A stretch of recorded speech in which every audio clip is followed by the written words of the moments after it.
What's happening, everybody? Welcome back to the TB Toycast YouTube channel, and it is, of course, Saturday, and it is time for What's on the Pegs, and to find out exactly what I've been finding out there in my toy hunts. If you're new to the channel, I appreciate you stopping by. Maybe you saw me on TikTok. TikTok's blown up a little bit for the TB Toycast, not necessarily on followers, but we're getting a lot of views. I've been posting a lot of kind of toy lines in there, like series by series, and a lot of people seem to enjoy that. So follow TB Toycast on TikTok. But if you're new to What's on the Pegs, what I like to do on this show is just kind of show you what I'm finding out there on my toy hunts. And I'm constantly taking pictures, and I'm constantly going on toy hunts. So it'll be a lot of fun. And, of course, if you are finding cool stuff on your toy hunts, send it my way, and there's a good chance I'll put it in a future video. But we start off this with a random toy shop I don't go to too terribly often. But I thought this was an interesting thing because this was a gap in my knowledge, and I talked to Daniel Cross and Travis about it. They were both aware of it, but I wasn't. NBA Superstars, of course, from Mattel. This is for the 98-99 season. It is Dennis Rodman, and if you look around, it's perfectly in scale, best I can tell, to the starting lineups, but it's not a starting lineup. I did not know this existed. It makes sense that Mattel would be like, hey, we're going to do our own thing. And, of course, Dennis Rodman was hugely popular in this era. Of course, this is like, around the time he's doing the stuff in wrestling and everything else, and plus, posing in dresses and some of the other stuff he did back in the day. But, of course, he's got his blonde hair, which I wonder if there's variants. I don't know. That's always kind of cool with the starting lineup, is some of them will have variant hair colors, which is fun. But to me, this is awesome, and a good way to substitute your starting lineup collection if you need something else. So that's kind of cool. And it comes with a trading card, so can't beat that. I think that's a lot of fun. John Cena, you can't see him. He is invisible. An invisible John Cena. I thought this was a really cool idea. A lot of people, were really thinking this would be very hard to find. And I think normally it would have been. But with but with like Walmart doing that new like collector section, I've seen a lot more of these. Have you guys seen those collector sections? They're great. I think they are phenomenally fun. And, a really cool way to get more eyes on action figures and more stuff in the stores. But I'm not seeing it every store, which I find to be a little odd. It's like every so often, like it's almost every other store that I look at doesn't have one. So it's very interesting. Let me know in the comments down below if you're seeing them all over the place. I think they're great. It's a good way to get He-Man and wrestling and G.I. Joe and Transformers and Marvel kind of on the pegs a lot more frequently. So I definitely like it in Star Wars as well. Very, very cool. But this translucent Cena, very, very fun idea. Kind of a cool collector's edition type figure. Not for me, not one I'm going to pick up, but it is a fun idea. I know a lot of people are definitely glad that they were able to find this. So I'm glad that they were able to get what they wanted. So I always think that that's really cool. The Awesome Truth 3-pack, an interesting 3-pack here from Mattel. Of course, $70 takes this home. You get the Miz, R-Truth, and Triple H in a suit, oddly enough. Really cool version of R-Truth and The Miz with the new WWE Tag Team titles, which I think is cool, plus that table where they were doing the presentation on them, and of course Triple H in a suit is always fun. Is it worth $70? I mean, really, this is actually... So, usually with the box sets like this, I'm like, they should at least make it retail. Well, this is actually cheaper than normal, because these figures are, $25 now? They were about... If you look at them as 20, you're like 20, 40, 60. That's too much. But really, the figures were about 23. So would that be 23, 66? I'm not great at math, but or 23. 46. Around it'd probably be about 70. Now that they're 25, this is actually a little cheaper. So I don't think it's a bad deal if you need these figures. There's plenty of Miz. Not a ton of R-Truth, I don't feel like, but I don't feel like this will also fly off the shelves either. I feel like if you want to wait till clearance, you have a pretty good shot of being able to track this down. But again, who's to say? So this is one I was really interested in. This, of course, comes from Hasbro, and it is a Spider-Man box set. And it looks like you get 8 figures. Of course, they're all kind of like even Green Lantern's got like the Venom logo and stuff. But what got me is they look very Toy Biz-esque. A little smaller in scale, but certainly that style of articulation. And I was like, oh, that's kind of fun. So it's different, it's unique. I don't know. It's not for me. This is not something I'm going to be picking up, but it was like, okay, maybe Hasbro's kind of going back to the toy-based stuff. Like, yeah, we're hitting the collector stuff. That's great, but give us stuff for the kids as well, or something that a collector might be like, oh, I like this. This is an old school vibe or an old school feel to it. So definitely cool. Like I said, probably not one I would pick up, but I do enjoy it for what it is. That is for sure. Bunch of Spawn figures. I saw these at a random vintage store. Of course, we got She-Spawn, we got Clowny, several of the kind of the anime style Spawn figures that came into the later waves, like Curse of the Spawn, Spawn the Dark Ages. Tons of Spawn. I imagine this guy just sold his whole collection. Though these aren't super valuable. I'm wondering, because I see this at a lot of stores where people do this, and I'm wondering, again, I don't know, but I'm wondering if people bought up a bunch of Spawn stuff thinking they could resell it years later and make a bunch of money, and that didn't really happen. Just a theory. I don't know. What do you guys think? Drop it in the comments down below. It's cool to see it, like a She-Spawn. I mean, I already have that one, but $12.99, I had to pick that up all day long. Clowny, $12.99, I had to pick that up, no problem.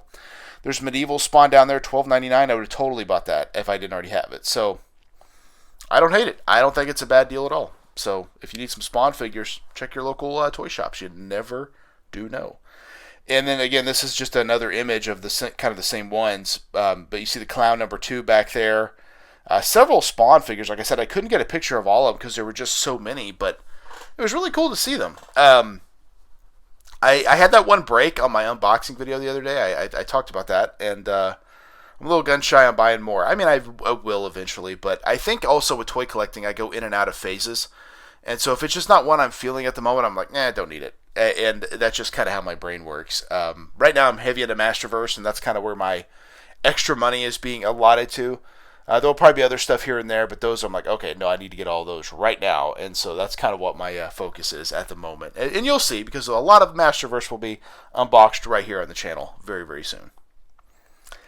So this I took at a bookstore just because I was like, oh, that's interesting. And it was the Mighty Morphin Power Rangers, the movie Funko Pops. We got Yellow Ranger, Pink Ranger, and most importantly, we got Ivan Ooze. So this was a glowing omission from the Lightning collection. We never got Ivan Ooze. And Ivan Ooze, his original Bandai figure, was always one of my favorites, and I thought he was just an incredible villain for the Power Rangers. I guess they don't consider the movie canon these days. I don't know. I always did because it was like its own little separate thing, but I love the Power Rangers movie. Oh my gosh, so much fun. I remember getting that as a kid for Christmas, and like as it came in that old clamshell packaging, I was like, I could not wait to watch it. Because I never saw it in theaters. I just got it for Christmas, and I'm like, oh my gosh, I gotta watch Power Rangers the movie. And it was, it lived up to the hype to me. It was awesome. But I think these are great. I love the new Playmates line. I know some people aren't really super fond of it, but I think it's fun, and I hope we get more villains. Give me all the villains. Give me Ivan Ooze. Give me Goldar, which I do believe he's coming. Give me Pudgy Pig, give me Nasty Knight, all the good ones. Ah, so much fun. So much fun. Also at the bookstore, I took a picture of these because I forgot about that these existed. McFarlane Toys Mirrorverse from Disney. We have Captain Hook and we have Maleficent. I have a hard time remembering that one, but kind of their own Disney line. I think it was based off of a card game or something, or maybe a mobile game, but I thought this was really cool, kind of like Disney's own like action figure line. These did not do well though, and they had different scales, and they were kind of all over the place, so that might have been part of it. But like, I never remember seeing Captain Hook because I loved Captain Hook back in the day. I always thought the Peter Pan movie was awesome, and Captain Hook was such a good villain. So, not really something I would buy now, but it kind of shocked me that it didn't do any better than it did, because I would think something like this would do good. These are interesting. We've got The Office statues from, of course, McFarlane and the Movie Maniacs line. We've got Kevin Malone, and we've got Dwight Schrute. In fact, I've unboxed Kevin on the channel recently, which was a lot of fun. And Dwight I own, but I haven't unboxed yet. I had to get a picture of these before I scooped up that Dwight. I hope we get more Office characters. I love The Office. It's absolutely one of my favorites. And they've never really had a lot of action figures. They've had some. We've seen some Super 7 reaction, and we've seen some other lines, and of course a lot of Funko, but no real figures. And of course these are statues, so they're not really figures, but I would love to see some figures come in from The Office. So hopefully that happens. And in the meantime, I'm going to buy these statues because they are Really, really fun. So this was interesting. I love the Simpsons line, but it is, I think, a growing pain in the butt for a lot of people because it is increasingly harder and harder to find, with Krusty and Moe part of Wave 2, and I think Lisa was there as well, but I think she was behind. I didn't get a picture of her. But these are Wave 2. So put in perspective, I just got Wave 5 in the mail the other day, which was, of course, Hockey Bart, Grandpa Simpson, Edna Krabappel, and Troy McClure. But Series 2, a lot of people couldn't find. Series 3 is like, some people have found it. They've been very hard to find, but this, to me, at least gives me hope that they are coming. They're late, but they're going to hit the stores. You're going to get your opportunity to find Krusty and Moe and Lisa and Lenny and Carl and Bumblebee Man, etc. So that's at least a good thing. But no, I love these Simpsons figures. They are absolutely so much fun. They've announced Wave 6, which is coming soon. I'm very excited about that. And then a couple of new Treehouse of Horror deluxe figures, which are awesome. So bring me all the Simpsons figures. I'm going to unbox all of them. I love it. So Masterverse on the pegs, always cool to see these. We've got a Vintage Collection Faker and then a new Eternia King Randor. On this particular occasion, I bought there was a Beastman from the new Eternia line. I did pick up Beastman because they had 2 King Randors and 2 Robotos. And I passed on King Randor and Roboto thinking, well, there's only one Beastman, so hopefully they'll still be here when I get back. And so I came back and got them. They had 2 left, so someone had bought 2 of them. These Masterverse figures are really taking off. And what's funny is I did collect these before, but they didn't really hit, as much. But now they're looking a lot better, and they're feeling a lot more fun. So I think more and more it's going to really change for a lot of people. But yeah, King Randor, really, really cool, that Faker. I do have the new Eternia Faker. That will be coming up soon as well. But yeah, love these figures. So much fun. I saw these at a 5 and below. If you're into the Simpsons 2.5 line, that's the place to check it out, with Comic Book Guy and Grandpa Simpson, plus a few others. I don't go to 5 below too often because there's usually not a lot there for me, but it is cool to see these. And like I said, the 2.5 inch line is really cool if you're collecting on a budget. And it's also a lot smaller, so it's easier to kind of, put them in places. I think these are, like $5, maybe a little bit more. But I've heard some places are clearancing them even down to like what, $250, which is pretty good. So not too bad. But that's what's going to round us up this week for What's on the Pegs. And of course, let me know what you're finding. Drop them in the comments down below, and let me know. Send me pictures, and I will possibly put it on a future episode of What's on the Pegs. I'm always finding new stuff, always taking pictures, always out and about, hitting different stores, always trying to find new stuff to talk about. But again, it always changes. That's why I always hit the stores. You never know what you're going to find on your toy hunt, so it's always kind of cool to look.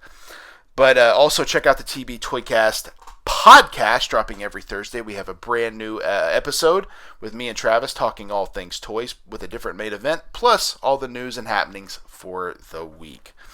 And also check out my other unboxing videos. I'm dropping 3 unboxing videos every single week. This week we had 3 really, really fun ones. We started with McFarlane Toys' Batgirl from Batman the Animated Series. Not the greatest figure, but one step closer to putting together a Maxi Zeus, which I do enjoy. On Wednesday, we went to the world of the Cerazoic Warriors and the Boss Fight Studio line, and we unboxed Range Brachian. I cannot get enough of these figures. They are absolutely phenomenal and quickly becoming one of my all-time favorites.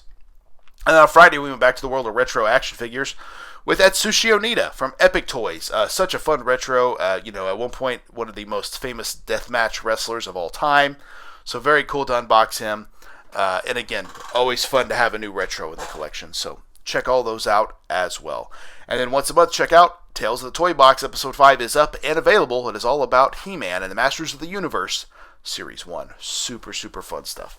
Thank you guys for checking out the TB Toycast YouTube channel. This was What's on the Pegs, and we will see you in the toy aisle. Yeah. One more time.